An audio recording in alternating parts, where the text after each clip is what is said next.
Another issue that we had this past year is there was a lot of talk about things that were going on in private markets, and the reason why this is so important for retail investors is there is now a big push, of course, to allow retail investors to invest in private funds.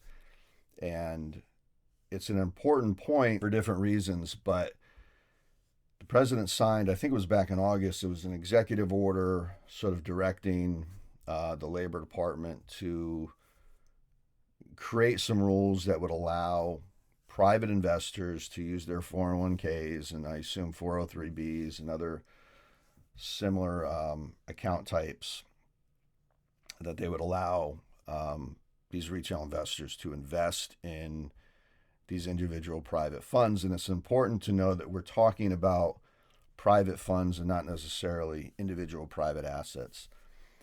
So, something that I'm a big believer in is something called the Jobs Act. It was passed in 2012, and it's had kind of mixed results. But the Jobs Act allowed individual investors to invest in private markets to a certain degree. But what we're talking about with this big change about 401ks is these are massive investment funds. So they're not going to be the same kind of investment opportunities that you'd have with the Jobs Act.